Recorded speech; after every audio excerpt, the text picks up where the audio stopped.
님들도 그러시겠지만 한번 믿음으로 고백하는 게 있어요. 그냥 좋습니다만 말씀하시면 됩니다. 우리 하나님 어떻습니까? 좋습니다. 우리 교회 어떻습니까? 좋습니다. 우리 사회사업 미용성계 어떻습니까? 좋습니다. 그 좋으신 하나님께서 가장 좋으신 우리 회장님을 보내주셨고, 가장 좋은 또 우리 임원들을 보내주셨고, 가장 좋은 분들로 이렇게 회원을 구성해 주신 줄 믿습니다. 저는 오늘 다 같이 공독하신 이 사사기 이 7장 18절의 말씀을 근거해서 하나님을 신뢰하는 믿음이라는 주제로 말씀을 나누려고 하는데, 제가 한 가지 한번 질문을 드려볼게요. 여기 계신 분들 가운데 믿음하면 떠오르는 인물들 있으신가요? 그냥 당당히 한번 이야기해 주실 분. 아브라함, 또 누구 있을까요?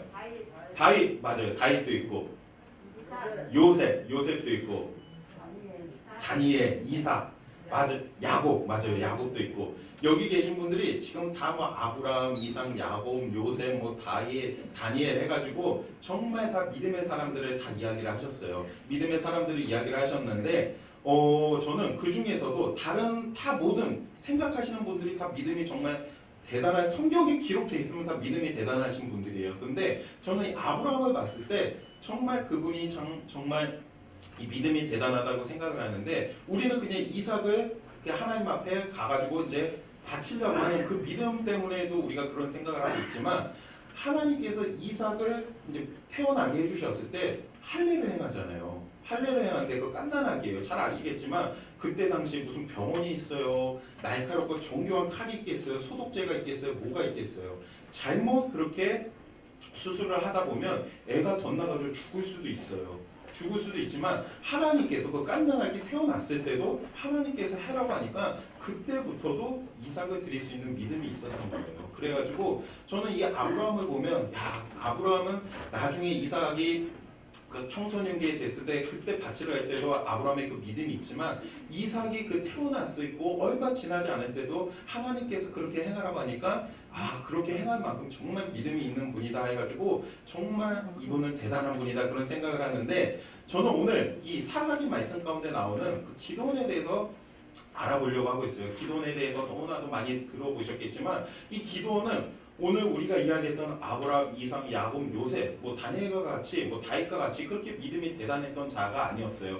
정말 믿음이 정말 이 손톱만큼 굉장히 작은 자였었는데, 하나님께서 그를 붙들어 주시고 하나님께서 그를 사용하시니까 믿음이 어마어마하게 성장하고 하나님 앞에 사용되어진 이야기가 성경에 기록되어 있고 오늘 말씀 가운데 나누려고 하고 있는데, 이 기도원이 활동하던 시기가 어떤 시기였냐면, 하나님을 왕으로 모시고 살아야 할 그 이스라엘 백성들이 각기 제 눈에 좋은 대로 살아갔던 시기였어요. 쉽게 말해서 어떻게 오늘날로서 쉽게 설명하자면, 우리 여기 계신 뭐 권사님들이나 지사님들이나 뭐 안수지사님들이 하나님을 믿는다고 해요. 그냥 오늘날로 쉽게 그냥 예를 들어서 설명을 드리는 거예요. 하나님을 믿는다고 하는데 집안에 여러 가지 뭐 아니면 사업 가운데 아니면 뭐 삶 가운데 어려운 일이 생기면 점집을 찾아가요. 하나님을 믿는다고 하는데 뭐 어려운 일이 생기면 뭐 어디 유명한 보살이 있다고 해서 글로 찾아가요. 그리고 하나님을 믿는다고 하는데 하나님을 믿지만 그 집안에 가니까 구일상이 조그맣게 있어요. 하나님을 믿는다고 하는데 그 집에 가니까 저기 안 보이게 부적이 달려있어요. 그랬던 시기가 바로 이 시기였었어요. 하나님을 왕으로 모시고 살아야 할 그 이스라엘 백성들이 하나님을 믿는다고 하지만 그 삶 가운데, 그 민족 가운데는 하나님을 섬기는 모습이 하나도 없었고 하나님을 진정으로 예배하는 그런 삶을 살아가지 않던 시기가 바로 이 시기였었는데, 하나님께서는 그 모습을 보시면서 굉장히 마음이 아프셨어요. 그래가지고 하나님께서는 사랑하는 자들 가운데 깨닫게 하기 위해서 하나님께서 또 어떤 일을 주시고 깨닫게 하는 계기를 주시는데, 이방 민족 미디안 종족을 하나님께서 세우셨어요. 미디안 종족을 세우셔가지고 이 이스라엘 백성을 치게끔 이제 칠라는 계획을 이제 하나님께서 그런 이제 분위기를 조성하셨고 그런 이제 흐름을 만드셨어요. 그러니까 주변 가운데 막 이제 미디안 종족이 이스라엘이랑 전쟁을 한다고 하니까 참 신기한 게, 여기 계신 분들 아니면 또 다른 분들도 그렇고요. 우리의 인생 가운데 당장 내가 죽게 생겼고 전쟁이 난다고 하고 그러면 또 신기한 게, 또 그때는 하나님을 찾아요. 무당들 찾아가지 않고 하나님을 찾아요. 하나님을 찾게 되는데, 이 이스라엘 백성들도 그런 거예요. 이게 전쟁을 하면 본인들이 분명히 그 미디어 종족이 어마어마한 이방 민족이니까 본인들의 피해가 너무 막심할 것 같은 거예요. 그래가지고 이 이스라엘 백성들이 하나님 우리를 구원해줄 또 우리를 위해서 같이 우리를 인도해줄 하나님 큰 용사를 보내주세요 하면서 하나님께 기도를 하니까 하나님께서는 또 그 기도를 들으셨어요. 하나님께서는 그 기도를 들으시고 이제 그 이스라엘을 위해서 싸울 큰 용사를 찾으시는데 하나님께서 누구를 찾으시냐면 기도원을 찾으시는데 기도원 앞에 이렇게 하나님의 사자가 나타나요. 사사기 6장 12절의 말씀인데 어떻게 말씀 가운데 나누고 있냐면 야훼의 사자가 기도원에게 나타나 이르되 큰 용사여 야훼께서 너와 함께 계시도다 하며 이렇게 말씀을 하고 있는데 이 하나님의 사자는 기도 가운데 가가지고 큰 용사여 하나님께서 너와 함께 하시도다 하며 이렇게 말씀하고 있는데 아까 말씀드렸던 것처럼 이 기도는 믿음이 큰 사람이 아니었어요. 믿음이 얼마나 작은 자였었냐면 과거 여기에 혹시 과거에 시골에 계셨던 분이 있으신가요? 어렸을 때나 있으시죠? 저도 저희 이제 조부모님 이제 저희 할머니 할아버지 그리고 외할머니 이제 외할아버지 다 천국 가셨는데 다 시골에서 농사를 지으셨었어요. 다 시골에서 농사를 지으셨었는데 과거에 보면 이제 뭐 쌀을 타작하거나 뭐 했을 때 넓은 뭐 마당 같은 데서 갑밭전을 해놓고 거기서 이제 겨우 익게 한다고 하잖아요. 보면 이게 쭉정이든 날아가 버리고 알맹이만 남게 되는데 이때 기도원이 어떤 모습을 갖고 있었냐면 이 기도원이 밀을 타작할 때 굉장히 좁은 공간에서 밀을 타작하고 있었어요. 그 이유가 뭐냐면 포도주를 짜는 틀 안에서 굉장히 소심하게 조그만 공간에서 실내에서 밀을 타작하고 있었는데 이때 당시에는 양식이 곧 재산이에요. 양식이 재산이니까 주변에 있는 넓은 곳에서 바람이 잘 부는 곳에서 그렇게 밀을 타작하게 되면 다른 사람들이 나를 봤을 때 쟤네 양식이 많네? 해가지고 그게 빼앗길까봐. 그래서 그게 두려워가지고 좁은 공간에서 밀을 타작할 만큼 정말 이렇게 믿음이 작은 자였고 그리고 본인도 알았어요. 내가 하나님 앞에 사용되어지기에는 너무나도 믿음이 작은 자라는 것을 본인도 잘 알았기 때문에 이 기도원이 그러니까 하나님의 사자한테 어떻게 고백을 하냐면 사사기 6장 15절의 말씀인데 제가 한번 읽어드릴게요. 그러나 기도원이 그에게 대답하되 오 주여 내가 무엇으로 이스라엘을 구원하리이까 보소서 나의 집은 므낫세 중에 극히 약하고 나는 내 아버지 집에서 가장 작은 자니이다니 이렇게 고백을 하고 있는데 제가 한 가지 또 질문을 드려볼게요. 이스라엘이 몇 지파가 있죠?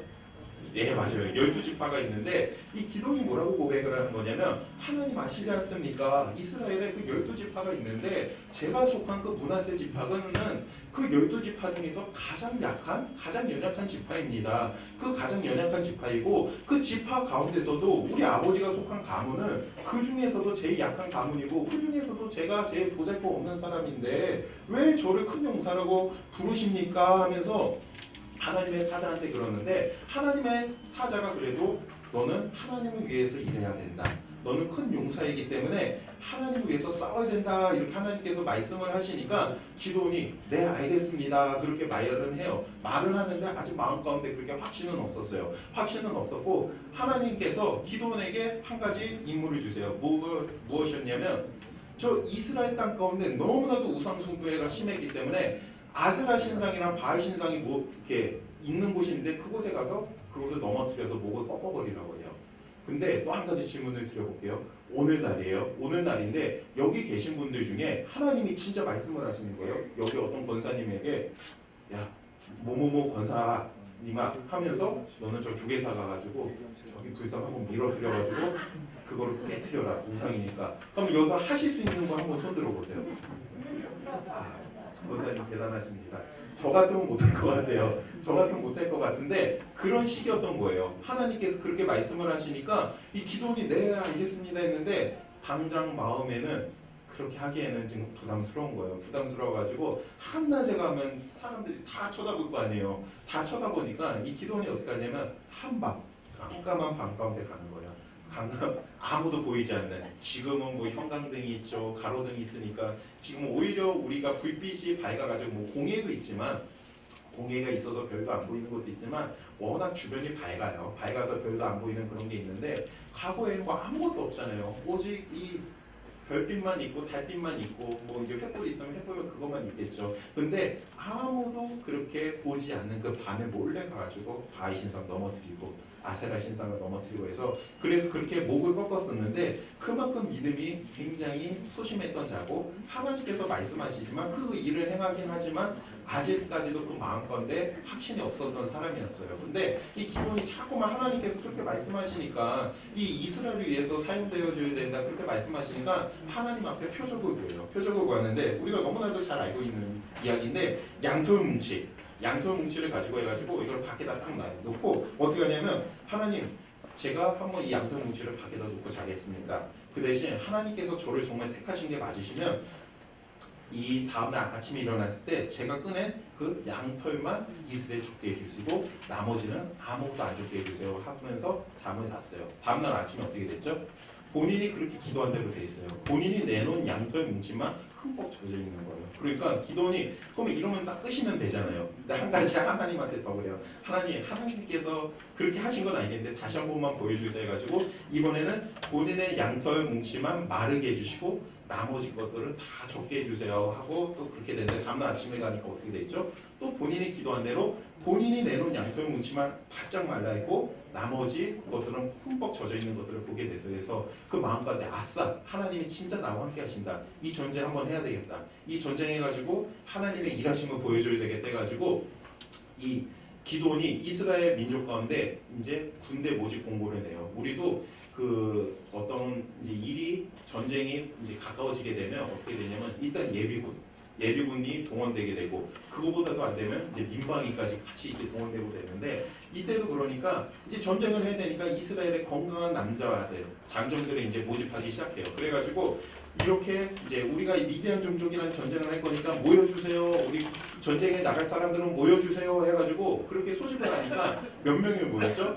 32,000명이 모였어요. 이게 이때 당시에는 굉장히 많은 수예요. 우리 과거에 그 상하 월드컵 경기장에서 우리가 성례를 많이 했었잖아요. 그 전에는 뭐 잠실에서 하고 그랬지만 상하 월드컵 경기장이 우리가 한 6만 명이 들어간다고 보고 있어요. 6만 명 들어가고 우리가 그 성회할 때 보면 거의 그게 앉는 게 한 6만 명 그렇게 앉는 건데 그 절반 되는 인원이니까 굉장히 이때 당시에 많은 인원인 거예요. 그러니까 기도원이 또 마음 가운데 아싸 이 전쟁 해볼만 하겠다. 32,000명이라는 이 수면 이 전쟁 가운데 우리가 승리할 수 있겠다 하는데 하나님께서는 또 그 마음을 보셨어요. 야 얘봐라 또 나를 신뢰하는 게 아니고 또 그 군인의 수를 생각하고 있구나 해가지고 하나님께서 기도원을 부르셔가지고 야 기도원아 너는 저 지금 모인 그 군인들 가운데 가가지고 전쟁에 나가는 데 있어 조금이라도 두려움이 있거나 집에 가고 싶어하는 자들은 다 집으로 돌려보내라고 그렇게 말씀을 하세요. 그래가지고 기도원은 본인들이 다 자원해서 온 것 같으니까 해봤자 얼마 안 들어갈 줄 알았어요. 그래서 그렇게 딱 이야기를 하니까 몇 명이 돌아가게 됐냐면 22,000명이 돌아가게 됐어요. 이제 몇 명 남았을까? 32,000에서 22,000이 빠졌으니까 만 명 남았는데 이 10,000명이라는 게 굉장히 큰 수이긴 수인데 우리 여의도 우리 본성전이 거의 그러니까 뭐 과거 같은데 이제 막 돗자리 그러니까 지금으로서는 아니고 옛날에 막 날씬들 가셨을 때 빽빽이 다 이제 어깨에 닿고 그리고 계단이고 뭐 그 돗자리 다 깔고 뭐 의자 깔고 앉으면 10,000명 정도 앉으실 수 있으세요. 모든 데 다 그러면 그만큼 그러니까 이 10,000명도 어마어마한 숫자인 거예요. 그러니까 이 기도원이 맨 처음에 32,000명에서 딱 22,000명이 빠졌을 때 약간 마음이 그랬지만 이 10,000명이라는 수도 전쟁을 해볼 만한 그런 생각을 가지고 있는 거예요. 그래서 기도원이 그래 또 이 전쟁 10,000명이나 있으니까 해보자 하니까 또 하나님께서 또 그 마음을 보셔가지고 기도원을 또 부르셔가지고 뭐라고 말씀하시냐면 이제 그 남은 10,000명의 군인들을 한번 한 낮 가운데 열심히 훈련을 시키라고 하시는 거예요.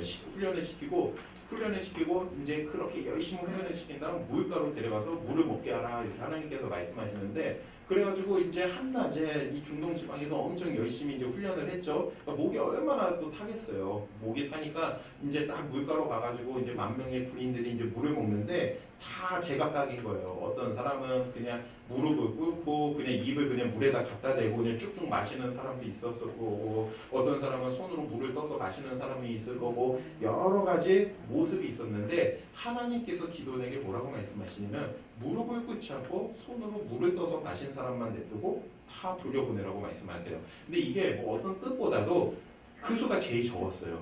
무릎을 꿇지 않고 그렇잖아요. 급한데 다들 무릎 꿇고 빨리 물을 마시지 누가 꼿꼿이 서가지고 그냥 물을 떠가지고 이렇게 물을 마시겠어요. 그 수가 제일 적어가지고 그 수만 냅두고 다 하나님께서 돌려보내라고 말씀하셨는데 그 수가 이제 몇 명 남게 됐죠? 우리가 잘 알고 있는 300명이 남게 됐어요. 그러니까 이 기도원이 아차 싶은 거예요. 솔직히 32,000명 있을 때는 전쟁 해볼 만하겠다 했어요. 10,000명 있을 때도 전쟁 해볼 만하겠다 했어요. 300명 남았을 때 300명 우리 예루살렘 성전이 꽉 찰 때가 400명이에요. 400명인데 300명이면 야, 한 나라랑 전쟁을 해야 되는데 300명 가지고 어떻게 해요? 아무리 뭐 특전사 나오고 뭐 특공부대를 했다고 해도 300명 가지고 뭐 몇만이 되는 상대를 어떻게 하겠어요? 그러니까 기도원이 이제는 넋이 나간 거예요. 넋이 나가고 이제 힘들어지게 됐는데 이제 마음 가운데도 마음도 무너지고 해서 막 그러고 있는데 저도 그럴 때가 있어요. 어떤 힘든 일들이 있거나 아니면 여러 가지 이제 생각해야 될 게 있으면 그냥 무작정 뭐 2시간이고 걸을 때가 있어요. 밤에 나와가지고 걸으면서 뭐 기도도 하면서 또 하다 보면 하나님께서 뭐 어떤 생각을 주실 때도 있고 마음이 차분해지고 그럴 때도 있고 있는데 이제 기도원도 그날따라 이제 전쟁을 해야 되는데 300명밖에 안 남으니까 답답한 마음에 그냥 한밤가운데 나와서 그냥 걷기 시작했어요. 걷기 시작하니까 나라가 그렇게 크진 않잖아요. 이때 당시에는. 뭐 그러니까 걷다 보니까 우리로 따지자면 저 휴전선까지 걷게 된 거예요. 그 휴전선까지 걷게 되었는데 거기에서 참 신기한 이야기를 듣게 돼요. 우리가 요즘에 뭐 GP들이 좀 많이 없어졌지만 우리나라도 그렇고 북한도 그렇고 서로 이렇게 마주하고 휴전선 거기서는 서로 그 경계선을 휴전선을 지키고 있는 병사들이 있는데 이 미디안 사람들이 지키는 그런 초소 같은데 거기에까지 걷게 된 거예요. 생각 없이 걷다 보니까. 근데 이 사람들이 하는 이야기를 듣게 됐는데 어떤 이야기냐면 야 어떡하냐. 그 이스라엘 백성 하나님께서 초강대국이었던 그 애굽 땅에서 구원해 주셨고 40년 광야 생활 가운데 만나를 먹이셨고 매출하기를 보내주셨고 그리고 그들의 의복이 헤어지지 아니하였고 그들의 신발이 닳지 않았고 그렇게 역사하셨던 그 하나님과 함께 하시는 그 이스라엘 민족이 우리랑 전쟁을 하려고 하는데 우리가 다 죽게 되었다 하면서 오히려 이방 민족이 하나님의 살아계심을 이야기를 하고 있고 그 전쟁에 걱정을 하고 있는 그런 이야기를 듣게 되었는데 이런 비슷한 말씀이 여호수아 2장 24절에도 기록되어 있는데 제가 한번 말씀해 드릴게요. 또 여호수아에게 이르되 진실로 야훼께서 그 온 땅을 우리 손에 주셨으므로 그 땅의 모든 주민이 우리 앞에서 간담이 녹더이다 하더라 이렇게 말씀하고 있는데 이것도 그런 말씀이에요. 가나안 땅에 들어가기 전에 이제 이스라엘 그 정탐꾼들이 먼저 갔는데 오히려 그 민족들이 오히려 두려움에 떨고 있는 거예요. 이스라엘 민족이 두려움에 떨고 있었는데 오히려 보니까 그 민족이 이방 민족들이 오히려 하나님이 어떻게 행하셨고 하나님께서 어떻게 역사하셨던 걸 다 알고 있고 그들이 먼저 지금 두려움에 떨고 있는 거예요. 그래서 기도원도 또 이런 이야기를 듣게 되니까 맞아. 만군의 야훼 아버지 하나님 전능하신 그 아버지 하나님이 우리 민족과 함께 하시고 나와 함께 하신다는데 내가 왜 그랬지? 내가 왜 두려움에 빠졌지? 하나님만을 신뢰하고 가자 하면서 그 마음 가운데 이제서야 하나님을 신뢰하는 믿음이 이제 폭포수와 같이 임하게 된 거예요. 그래서 이 전쟁하자 해가지고 이제 그러니까 이제 그 누가 뭐라고 하면 이제 하나님 앞에만 집중을 하는 거예요. 기도원이. 그래가지고 하나님께서 기도원에게 준비시키신 게 있어요. 우리가 잘 알고 있는 항아리, 횃불, 나팔 이걸 준비시켜 주시잖아요. 근데 과거 기도원이었으면 어떻게 했을까요? 하나님한테 따졌을 거예요. 하나님 전쟁에 나가는데 이게 무슨 소용이 있습니까? 이거 가지고 아무것도 못합니다 하는데 하나님께서 그걸 준비시키니까 네 알겠습니다. 그것을 준비하겠습니다 해가지고 이 기도원의 300용사가 그 하나님께서 준비시키신 항아리와 그리고 횃불과 나팔을 딱 해가지고 몰래 매복을 했어요. 미디안 종족에 이제 매복을 했는데 저도 이제 옛날에 군대에 있을 때 어떤 훈련을 나가거나 그러면 우리가 잘 때 그 총들을 이제 걷어서 할 때도 있지만 대부분 만약에 전시라고 한다면 전쟁 중이라고 한다면 그 무기들은 본인 옆에 놓고 자게 돼 있어요. 왜냐면 어떤 일이 생길지 모르기 때문에. 그래서 다 이 미디안 사람들도 잠을 자는데 그 옆에다 본인들이 갖고 있는 무기를 아마 놓고 잤던 것 같아요. 놓고 자고 있는데 하나님께서 사인을 주시는 거예요. 기도나 이때 다 하니까 오늘 말씀과 같이 야훼를 위하라 기도원을 위하라 하면서 항아리 깨고 횃불을 들고 나팔을 불고 하니까 어떻게 됐을까요? 이 사람들이 미디안 사람들이 이 미디안 군인들이 자다가 깜짝 놀랐을 거예요. 300명이 한꺼번에 횃불 왔다 갔다 해봐요. 여기저기서. 그러면 그것도 굉장히 크게 보일 거예요. 한밤중에. 이렇게 하죠. 항아리 깨지는 소리 나죠. 나팔 빠바바바 하면서 막 소리가 나죠 하니까 야, 이스라엘 대군이 우리를 치러 왔구나 해가지고 이들이 아무것도 이제 자다가 일어나가지고 보이지도 않는데 옆에 딱 무기 들고 그냥 사방으로 휘두르기 시작했어요. 사방으로 막 휘두르기 시작하고 다음날 아침이 됐어요. 어떻게 되었을까요? 이 미디안 종족이 서로들 찔러가지고 죽여가지고 미디안 종족은 다 멸함을 받고 이 기돈의 300용사는 이 전쟁 가운데 승리하는 모습이 오늘 성경 가운데 이렇게 나오고 있는데 우리 여기 계신 모든 사회성 미용성계 우리 회원분들은 다 믿음이 어마어마하실 거예요. 그러니까 교구생활도 하시지만 또 이 선교에서도 열심을 다해서 헌신하시는 거잖아요. 아니세요? 맞죠? 그러신 건데 우리 가운데 이 기도원과 같이 하나님을 신뢰하는 믿음이 있다면 우리 여기 계신 분들은 못할 것이 없으시라고 저는 생각이 됩니다. 그리고 예수님께서도 겨자씨만한 믿음만 있다면 이 산을 명하여 저 산으로 옮길 수 있다고 많은 말씀하셨던 것처럼 여기 계신 분들도 올해를 시작하고 이제 한 달이 지났네요. 2023년 이제 2월이 되고 있는데 정말 하나님을 신뢰하는 믿음을 가지고 살아가신다면 정말 이 여기 나왔던 상황보다 우리가 안 좋을 건 없을 거 아니에요. 정말 이 성경 가운데 나왔던 상황보다 안 좋은 상황은 없을 건데 하나님께서 반드시 그 어떤 문제든지 어떤 일이 있는지 다 해결해 주실 줄 믿습니다. 그렇기 때문에 더욱더 올 한 해는 하나님을 신뢰하는 믿음을 가지고 더욱더 믿음으로써 살아가시는 우리 모든 회원분들 되시기를 간절히 축원드립니다. 아멘. 예, 우리 이 시간 한번 기도하기를 원하는데요. 오늘 말씀을 생각하시면서 하나님 저에게 하나님을 신뢰하는 믿음을 주시옵소서. 우리 주님의 이름 세 번